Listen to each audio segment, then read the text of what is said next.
I have a couple of clients who wanted to continue to build their portfolio.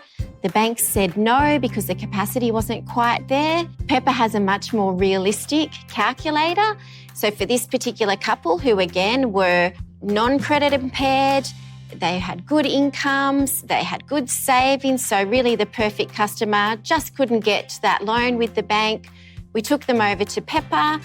Pepper enabled them to get the next investment property, plus another investment property after that.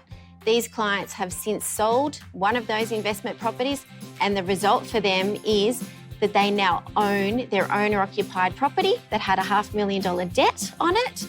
Without Pepper, that would not have been possible. So to be honest, Pepper being the solution has changed these clients' life. So good to hear from one of our advocates, Kim, earlier. I saw Kim intentionally wasn't watching the screen, but we really appreciate your support. And it's always great when we hear a little bit about those customer good news stories at the end of that transaction, because it's why we do what we do. So thanks, Kim. Now, welcome back, and I hope you all enjoyed your break. In this room here, we do have the mortgages panel. If you're thinking, oops, and you wanted to be in for the asset finance panel, don't worry, more than happy for you to quickly exit and go through that way to the asset finance panel if that's what you're here for. Now, we're here with a very impressive group of people to discuss how you can cut through the noise to build a better business and what difference this can make for you. We know high-performing brokers can grow their business as they support their clients through times like what we're experiencing today. And from asking when you all registered for today's event, it was interesting to see that about 66% of you have been in the industry for less than 10 years. To help you create a thriving business, we've invited this stellar lineup of leading brokers and experts to share their top tips and insights for success. And our moderator for today is Barry Saoud, Pepper Money General Manager for Mortgages and Commercial Lending. I'm pleased to invite Barry here up on the stage. Thank you, Barry. Now, we also have today Hussain Mufti, Financial Advisor from Mufti Finance. We have Stephen Meek, our Chief Information Officer from Pepper Money. We have Amelia Pignone, Director and Senior Lending Specialist from Lendx. And last but certainly not least, we're joined by Anthony O'Flynn, co-owner of IFA Mortgages and Finance. Well, thanks, Siobhan, and welcome today to the Mortgage Broking panel session. Firstly, I'd like to say a big thank you to our experienced and stellar lineup of panel members today who will talk you through some of their learnings and successes from the past experiences, but also provide you today with some practical tips and little success stories around how to build a better business, as well as navigating through the current economic conditions. I have some questions which I'll put to these speakers or to the panel members today, but if anyone has some questions they'd like to ask of our panel members, if they can go on to the Q&A function of the portal for our online members, or they can also use the app. So feel free to ask some questions and I'll try and use and put those questions to our panel members today. So let's get started. So firstly, if I can ask each of the panel members here today if they can give a quick introduction of themselves as well as their background, and then also provide what sort of challenges and opportunities do they see facing our brokers in the current environment. So firstly to you, Anthony. Yeah, thanks for that. Been in the industry, finance industry, for just on 38 years, as you can see by my greying hair. Been a broker for the past 23 years in my own business, which has been a very exciting time.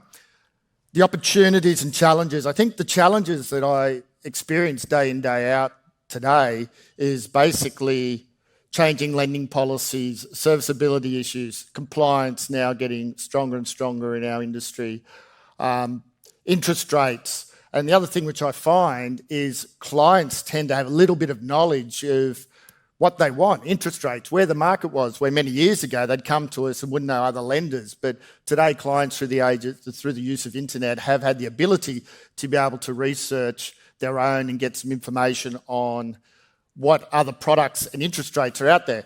Now, to me, that's also an opportunity because a little knowledge can always be a little bit dangerous. So it gives us the ability to sit down with clients and talk to them on what their understanding of their product is, but then also be able to get them to build their trust in you and be able to offer some solutions to meet their needs. Amelia, if you can. Yep. So my name's Amelia Pignone. I have been a broker for about 14 years now. And for any of you counting, I was about 11 when I first started. I've been running my business since 2019. And we specialise in residential lending. We do it all, but residential is what we do best. The challenges, I think we're all experiencing the same challenges, whether it be serviceability, the changing market. Just nowadays it's no longer a talk of interest rates, but more so finding a solution. And when we're looking at challenges, I think that's our biggest one across. In terms of opportunity, I think this is a great time to be diversifying your business, tapping into other, other parts of the industry, like whether it be asset finance, business and all that sort of stuff. It's just, I think it is a really good time to be doing that. Steve? Yep, I'm Stephen Meek. I'm the Chief Information Officer for Pepper Money. I've been in tech for about 28 years now. Worked in IT services, fast-moving consumer goods, and then for the last 10 years, financial services. It's such a great time to be in technology because the advancements in AI, data, and automation just create such opportunity for brokers and lenders and customers, to improve the way that we service and support customers and improve the way that we all do business together. And while the pandemic over the last 2-3 years was very disruptive in our lives and our businesses and our marketplaces, it also drove a seismic shift in people's willingness to use and embrace digital and technology solutions. So, 3 years ago, we never ordered at a restaurant using a QR code. The digital driver's license didn't exist. Tap to pay was in its infancy. And we were still largely holding face-to-face meetings, so the advent of Zoom and Teams has really skyrocketed. So the opportunity that all creates in terms of innovation, you have new technologies now coming through like generative AI that are really creating huge opportunities to take administrative burden off all businesses. The flip side, though, in terms of challenges is in the last 6 months particularly, probably 2/3 of the Australian adult population have been affected in some shape or form by the Optus, Medibank and Latitude cyber breaches. And that's really making it paramount now that we all protect the sensitive information that we all deal with in lending. And the rise of digital is great, but it also came with an equal rise in cybercrime. Australia is no longer under the radar when it comes to cyber criminal activity. So we all need to work together to make sure we're protecting our businesses and protecting our customers and our people as well. So there's a double-edged sword of innovation, but cyber risk at the same time. Hussain? Cool. My name's Hussain Mufti, and I've, like Amelia, started pretty young in the industry. But I'll disclose my actual age. I was 18 when I started, and I've been in the industry for now a little bit more than 15 years. So I run a business called Mufti Finance from Blacktown district of Western Sydney. We've got a good team that sort of supports me and helps me in everything that we do, and I think that's a big part of success for our business. In terms of what they've been able to help me achieve, because of them, I've been able to win Champion Broker for New South Wales for AFG 2 times in the last 5 years. So very happy about that part. Now, in terms of the challenges and opportunities, okay. So challenges, 2 that I could think off the top of my head would be compliance and clawbacks. I think we all have a pain point there. And both sort of connect in a way for us. So the compliance, when it's increased, is taking you longer time to do those loans and get them across. So you have to invest more of your staff's time or your time in getting it done. On the back of that, in the current environment where rates continue to rise, people want to reassess their position, and now you have to move them from one bank to the other. Those clawbacks really hurting us. So that's the challenge bit of it. Maybe we'll talk later on about solutions to that. In terms of the opportunities, going back to a bit on what Steve said, I think tech is a big one in terms of opportunities. It just depends on how we can implement that tech inside of our businesses and what sort of tech actually will suit you, right, as a person and as a team. So there's a lot of things out there. You don't have to implement every single one of them. You just implement the things that work for you and your processes. And if that makes you 20, 30% better, that might save you time, whether you want to spend that time in writing more business or whether you want to spend that time in, spending with family, friends or holidaying. Great. We heard from Therese earlier this morning about the market forces at play and providing a really great economic outlook. Anthony, if I can start with you, what has sort of been the customer reaction and sentiment with those changing conditions, and how have you navigated those conversations?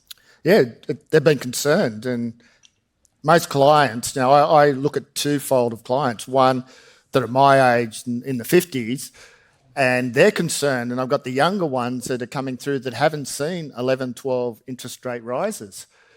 And I adapt to two strategies. With the older generation, I would say, we've been around, guys, when these interest rates, I can remember they were 9.75%. I remember 17% in 1984 when I started lending in a bank.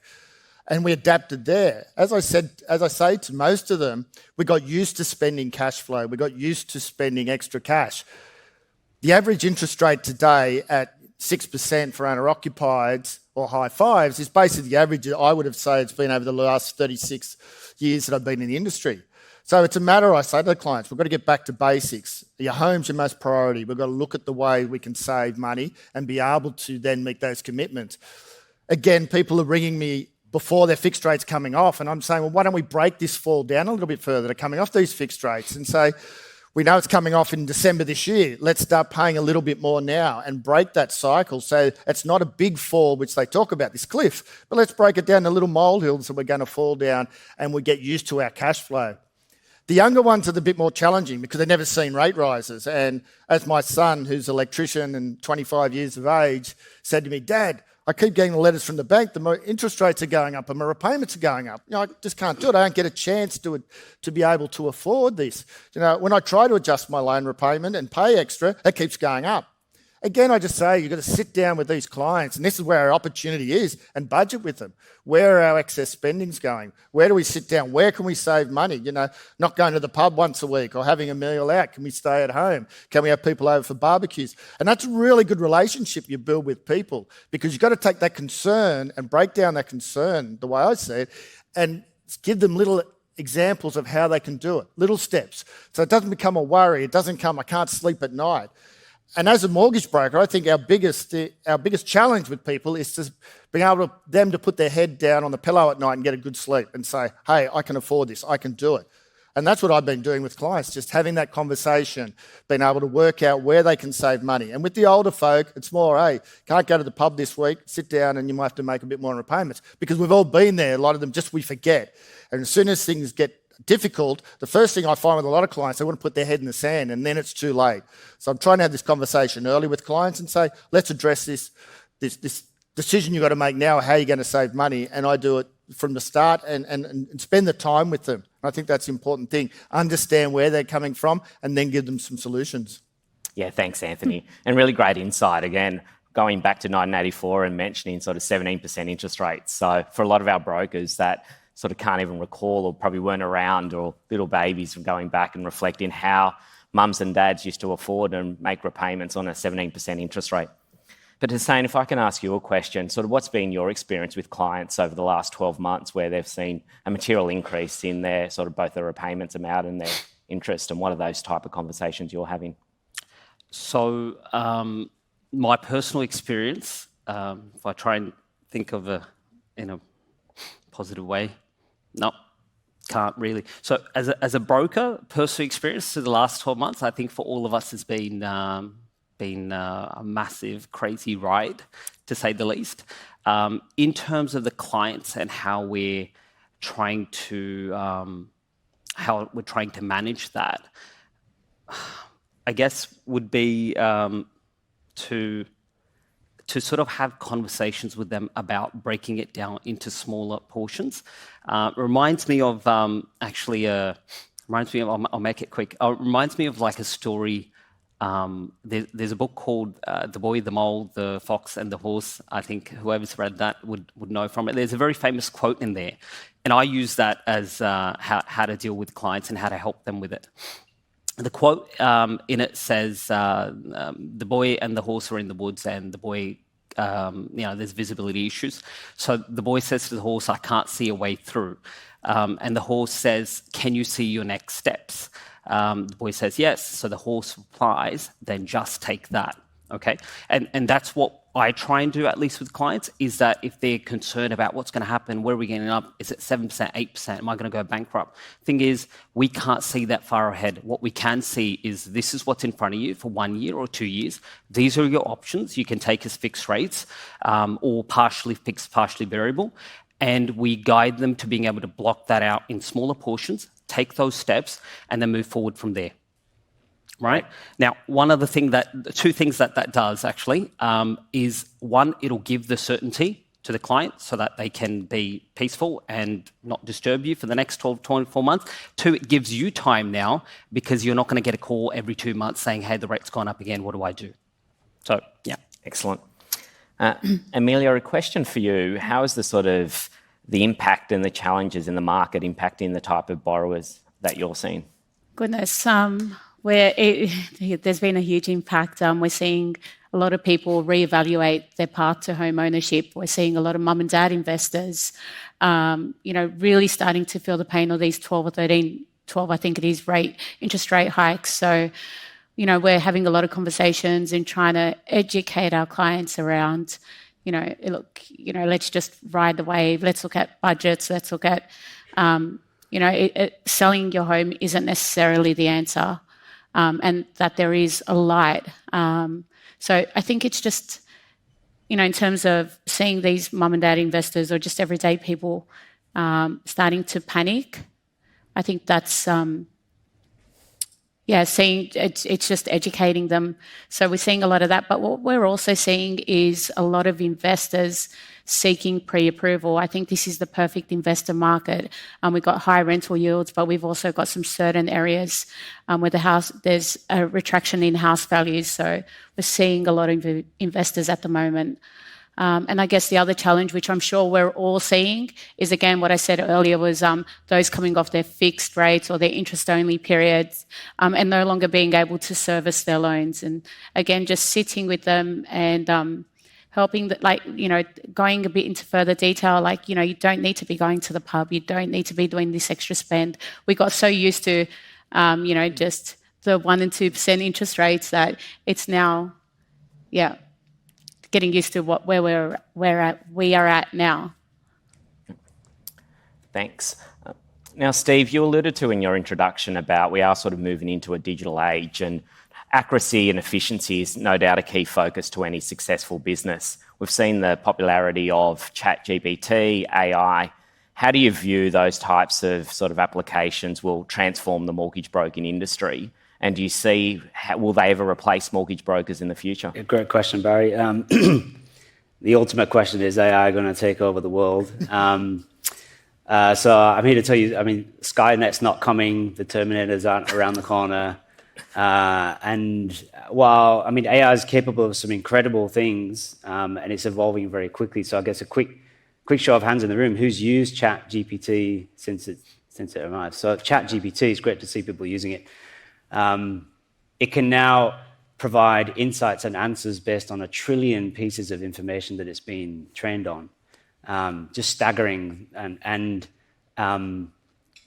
AI is very good at predicting and analyzing large sets of complex data. So, we're already starting to see it used in the credit decisioning process to assess creditworthiness, and also things like predicting loan default. So, it's already starting to make its way into the lending process. But I guess while it's evolving quickly and it's really exciting about the potential, AI still lacks, unlike humans, it lacks emotional intelligence.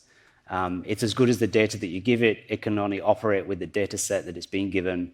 And it lacks the soft skills, obviously, in terms of building trusted relationships. And if you look at things like, 70% of home loans in Australia still originated via broker, that tells me that the key role you all play is going to be vital well into the future.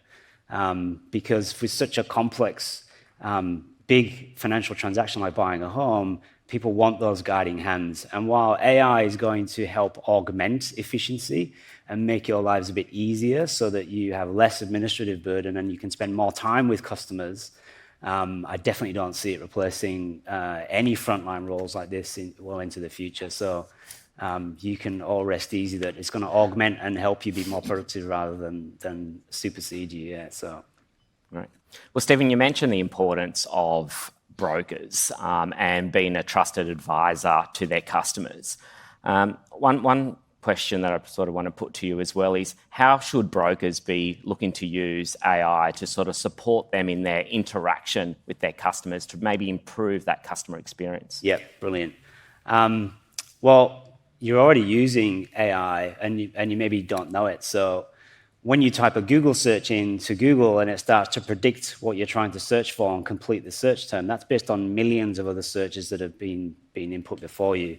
That's all powered by AI. If you go into Apple Photos and you search for all the pictures of your dog in your family and it's able to produce all this, that's AI running across all the images in your photo library. Netflix is so good at making recommendations to you because it's working on your entire viewing history and similar people that view similar programs to you. So again, it's all powered by AI. And the big shift in the last 6 months has been a category of AI called generative AI. So this produces content. So with very little pieces of information, the generative AI models can really, really produce some incredibly accurate, well thought through, constructed responses. Now, why is that so critical and important? Well, think about how much time we all spend producing content: letters, documents, market analysis, cost of communications. All that content is where generative AI is really going to inject efficiency into all businesses, especially lending. So there's a real opportunity there in terms of what's coming for AI in general. And if you haven't tried ChatGPT, it's really easy to download the app. You can tell it you're a mortgage broker. You can tell it how many customers you have. You can tell it what kind of demographic you deal with. You can tell it about the things that you're trying to grapple with as a business.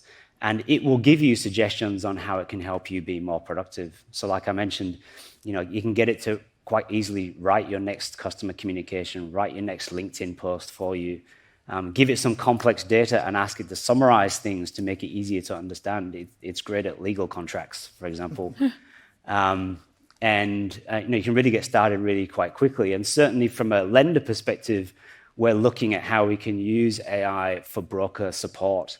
And we've got some early concepts, actually, if you come to the Pepper World exhibition stand, where you can start to see how we're prototyping the use of AI for things like making our pricing and product guides much more digestible through conversational interaction versus reading 22-page PDFs. And so that's really where AI is going to give a huge advantage, is in taking away that kind of 20% content creation and freeing you up to do more things with your customers.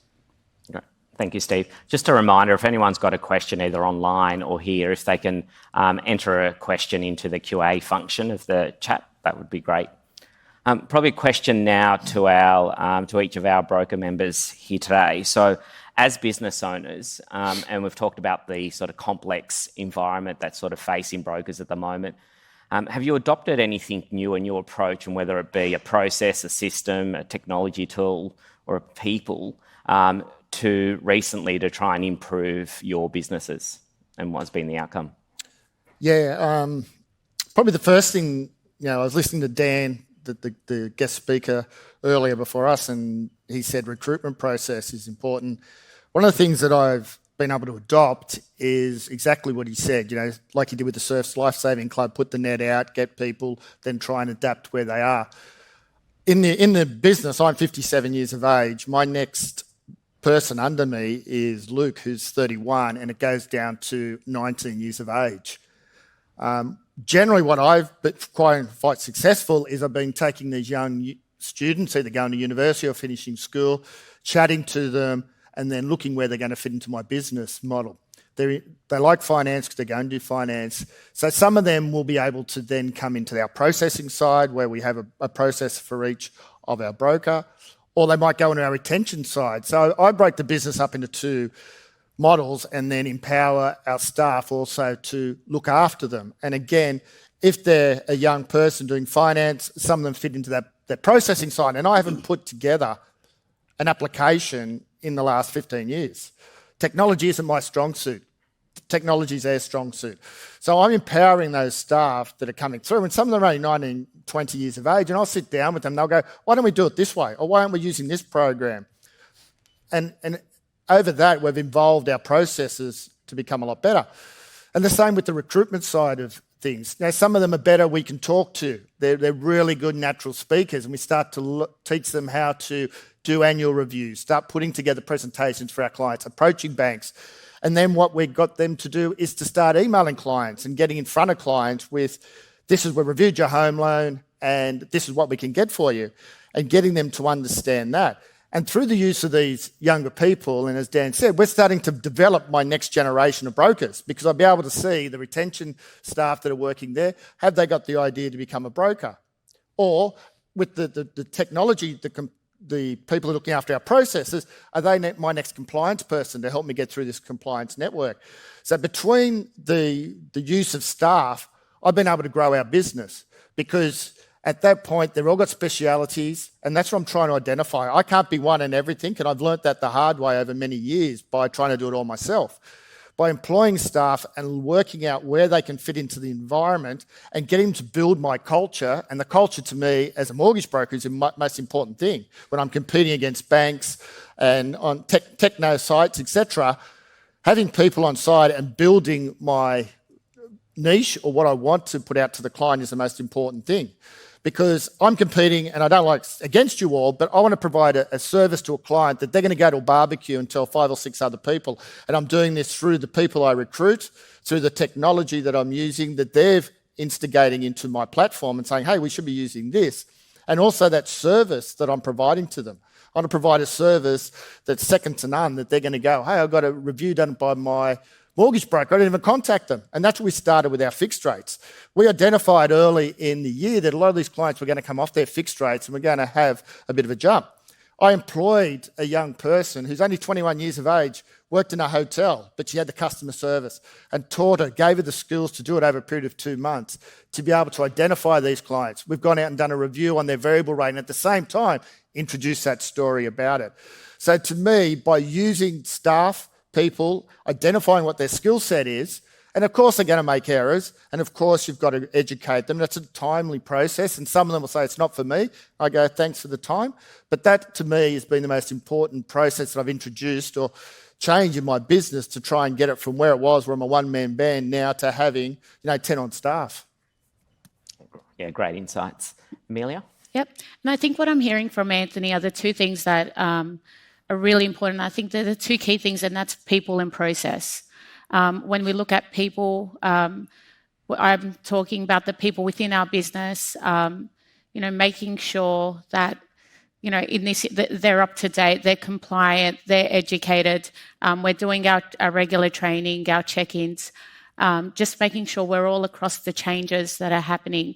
When I'm talking about people, our clients, and outside of our business, making sure that they're well looked after and they're receiving the service. I think it's so important now, more than ever, I think, that we're giving the absolute best service. And where was I going with this? So about our people is just making sure, everyone's well looked after, whether it be people within your business or your clientele. And then we've got processes. We're always reevaluating our processes. We're looking at ways of, making sure we're up to date with compliance, how we incorporate that within the process, if it's still working. So we're always reevaluating, what happens within the business to ensure, a smooth output. So, yeah. Thank you. Hussain. Look, Amelia and Anthony have pretty much nailed it, but I guess it would be maintaining a really good connection with your clients.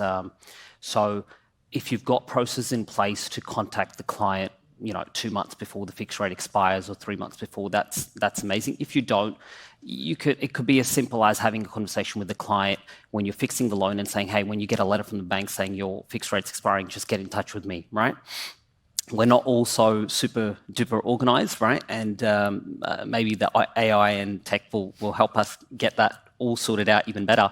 But basically, you need to be able to maintain a connection with your clients, right? And whether that's you just catching up with them every now and then, or speaking to them, check how things are going in, that would be it. Obviously, the constant process improvement has to be a part of your business. If you're not doing that, things are constantly changing in the market, you are going to fall behind. Great, thank you. Steve, this is a question for you. Open banking has been recently introduced by the government for customers to take greater control over their data. Can you give some insights to brokers as to how they should possibly look at leveraging some of the open banking data in their conversations with their customers, but also supporting them in their applications to their sort of lenders? Yeah, sure. So open banking has been around for about 3 years now. And if you're not familiar with the concept, under a consent process, your customers can provide their banking transaction information to third parties to be able to provide better tailored products and services. And the idea is it's going to drive competition and more choice in the marketplace over time. And the big opportunity really is if open banking can get good traction in the market, then it starts to solve some of the data inconsistency challenges that we all face between customer, broker, and lender. So today, for example, I know you all collect a lot of information around income, pay slips, expenses. That information is passed to the lender. We then supplement that information sometimes. The information is sometimes accurate or inaccurate. So what open banking starts to do is create a single source of truth for everybody to refer to throughout the process. And it starts with banking transactions, but think over time the federal government are going to add identity and other services in there. So again, single source of truth to ping and access quickly right through the entire process. So that creates huge opportunity to speed the process as well. The other piece in open banking is there's a unique role in the framework called the trusted advisor, and it's for tax accountants and mortgage brokers. This means that when the customer consents, you can get access to their banking transaction information. And there are technology services emerging. Many of you are from aggregators who are building this into your platforms already. But it can consume that transaction data and run analytics over the top to give you faster insight about the customer's income profile, their expenses profile. And again, having that insight at your fingertips not only cuts through some of the lag in the process, but it allows you to have a richer conversation as a trusted advisor with them about what their financial well-being looks like and their ability to get credit in the market. So, great opportunity there. And then if you look at how we take that information into the lodgement process, again, if income expenses can be derived from a source of truth, then it comes straight through into the lender, and we're all working off the same piece of information. If you want to experience this, if you haven't kind of dabbled with open banking yet, NextGen last year acquired a company called Frollo, which is an open banking company. And you can download their app from the App Store and you can log in. It will automatically source all of your banking details and accounts and your credit cards. And you can select to bring all of the transactions into the app, and it will start to automatically build analytics around your own financial profile. And it will give you insights into your income patterns, your spend patterns, reveal some quite interesting things actually about what you spend on the most often. But again, you can start to use that to have a conversation with your customers about where they might be able to provide the information to you so you can provide better service to them. Great. Anthony, in your previous response, you mentioned that people are one of the greatest assets to you in maintaining a successful business. Now in the current environment, customer retention and building stronger relationships with your customers is becoming vital. Are there any other tips you can give to some of our brokers here today around what are you doing to operationalise that and to really support that sort of client retention strategy? Trail income to me is the most important thing I have in my business because it's an ongoing income stream. If I don't do any more work, tomorrow I've got that income stream coming in. So to me, protecting that is the most important asset of my business, other than the people. So that's where I put a lot of emphasis on. I've got 4 staff that constantly review our clients' loan accounts every day of the week. My idea behind that is, again, understanding, as Therese was mentioning earlier, understand your income stream, where it's coming from. Ours is coming from our trail book, which is amazing. But what that does for me more than anything is they then talk to other people. And I think that's the most important thing, saying my broker did this, my broker done that. And again, the leads and referrals you get on for this, you can't repeat. And without having to have these people saying get Google involved so they locate your business and all these other IT and AI things that they call, which is all new technology to me. I think the old-fashioned being in front of clients, retention of your clients, talking to your current clients is your best referral base. In the old days, we used to say all your clients, your future clients are sitting in your filing cabinet. We don't have filing cabinets anymore, but getting in front of clients, during your views with clients early, they might say, I haven't heard from you for 12 months. That's why we try and break it in. We try and get in before a bank will write to them on a fixed rate and talk to them, which is 2 months out. We'll start it at 3 months out. What we want to do is get the first person to start chatting to those clients. Our larger clients with bigger loans, they're the more ones we want to protect even further. We'll do a 6-month review on those because that is what we're trying to do, sustain and keep that database. And those clients are generally mixed with people with bigger balances as well as the mums and dads. So that's what we try and do. And I think more emphasis I put on that part of my business than going out and advertising and trying to grow it. We always want to bring new referral partners on, etc. But it's a very tight market these days. Everyone's already done that. Back in the 2000s and 99s, tap on the door of an accountant, talk to a real estate agent, talk to a solicitor was everyone's go-to. But they've all been exhausted. So to me, the best thing is your clients are your best referrals. And putting as much emphasis on that, to me, is the most important part of how I'm growing my business. Great. Well, thanks, Anthony. That sort of draws this session to an end. I do want to say a big thank you to our panel members for giving some valuable insights and practical tips to our brokers here today. So if we can put a round of applause for our panel speakers.